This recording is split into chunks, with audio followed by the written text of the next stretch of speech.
भागलपुर के बिहार कृषि विश्वविद्यालय सबौर में अब आधुनिक खेती की दिशा में एक नई पहल की गई है। यहाँ पहली बार ब्लूबेरी फल की खेती शुरू की गई, जो अब तक मुख्य रूप से अमेरिका और कनाडा जैसे देशों में ही की जाती थी।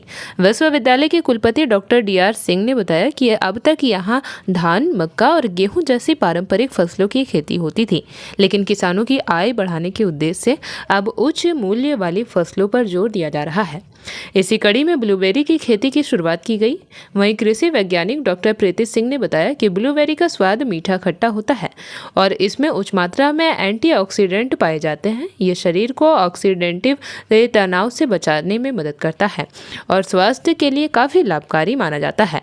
विशेषज्ञों का मानना है कि ब्लूबेरी जैसी उन्नत फसलों की खेती से किसानों को बेहतर मुनाफा मिलेगा और कृषि क्षेत्र में नई संभावनाएं खुलेगी।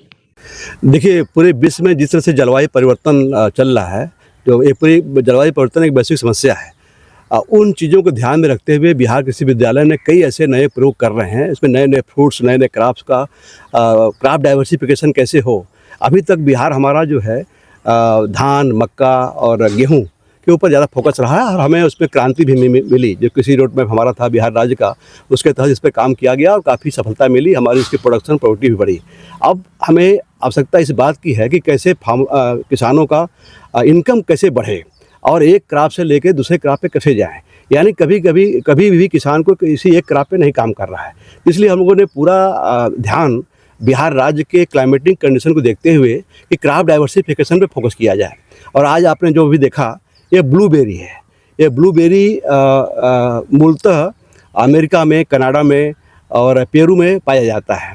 हमारे भारत राज्य में कुछ प्राइवेट कंपनी हैं, शुरू किए हैं काम, बट अनुसंधान की दृष्टि से, रिसर्च की दृष्टि से ये बिहार पूरे देश का पहला कृषि विश्वविद्यालय है जहाँ पे हम ब्लूबेरी के ऊपर काम कर रहे हैं। और एक हमको शुरुआती दौर में जो हमारा पौधा है, करीब 1 से 1.5 साल का पौधा हो गया है और यानी 18 महीने तक पौधा हो गया। 18 महीने के अंदर ही हमें सफलता दिखाई दे रही है कि इसमें फूल भी आपने देखा, अब जो है फल भी इसमें आए हैं और फूल धीरे धीरे मैच्योरिटी की तरफ जा रहा है।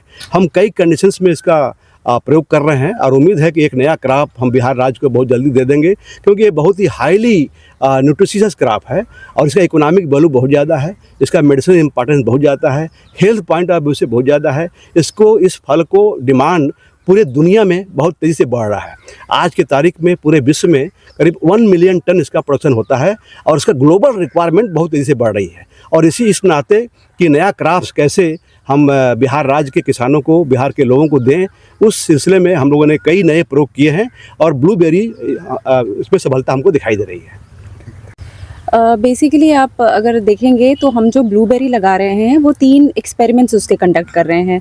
हम उसको अलग अलग क्लाइमेटिक कंडीशन में डाल रहे हैं, मतलब अलग शेड नेट हाउस यूज़ किया हमने, नेट हाउस यूज़ किया है, मिस्ट चेम्बर यूज़ कर रहे हैं, हाइड्रोपोनिक्स यूज़ कर रहे हैं। हम देखना चाह रहे हैं कि इसकी सूटेबिलिटी सबसे ज़्यादा किधर हो रही है। उसके बाद दूसरा जो है, हम 3 वैरायटी को लेके आ गए हैं यहाँ पे। ये जो 3 वैरायटी है, इसके बारे में बता दें कि ये बेसिकली क्रॉप तो है अमेरिकन कॉन्टिनेंट का, लेकिन हम यहाँ पे जो ज़ीरो चिल या लो चिल वैरायटीज़ है उसको लेके आ गए हैं। उसमें से 3 वैरायटी हैं, बिलॉक्सी, मिस्टी और बेरीलैंड ब्लू नंबर 1। तो ये 3 वैरायटी हमारे रीजन के लिए सूटेबल है, इस वजह से हम इसको लेके आए हैं और अभी हम फ़िलहाल इसका देख रहे हैं कि कौन सा बेटर परफॉर्म करने वाला है।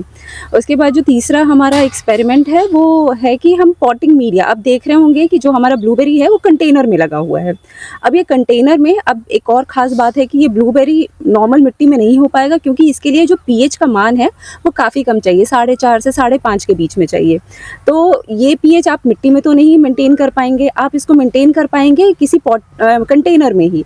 तो कंटेनर में, और अगेन दूसरी जो इम्पोर्टेंट बात है वो ये है कि ये जो कंटेनर में हम लगा भी रहे हैं, इसकी मिट्टी थोड़ी ऐसी, मतलब इसका जो मीडिया है वो थोड़ा सा हल्का होना चाहिए, एरेशन ज़्यादा होना चाहिए।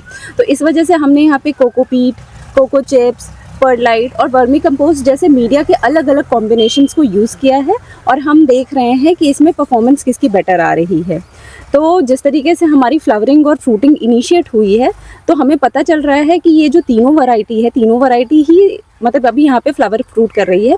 इसके बारे में फर्दर जब हमारा एक्सपेरिमेंट कंप्लीट हो जाता है तो हम 100% बता पाएंगे कि मतलब अगर ईल्ड पॉइंट ऑफ व्यू या प्रोडक्शन पॉइंट ऑफ व्यू से है तो कौन सी बेस्ट है। लेकिन फ़िलहाल के लिए ये 3 एक्सपेरिमेंट्स हम यहाँ BAU सबौर में कंडक्ट कर रहे हैं। क्या नाम हुआ आपका? डॉक्टर प्रीति सिंह। आप क्या हैं यहाँ पे? मैं यहाँ पे असिस्टेंट प्रोफेसर हूँ department of horticulture fruit science में। JP भारत लाइव, भारत की बात JP के साथ। वीडियो को लाइक करें, शेयर करें और चैनल को सब्सक्राइब करें।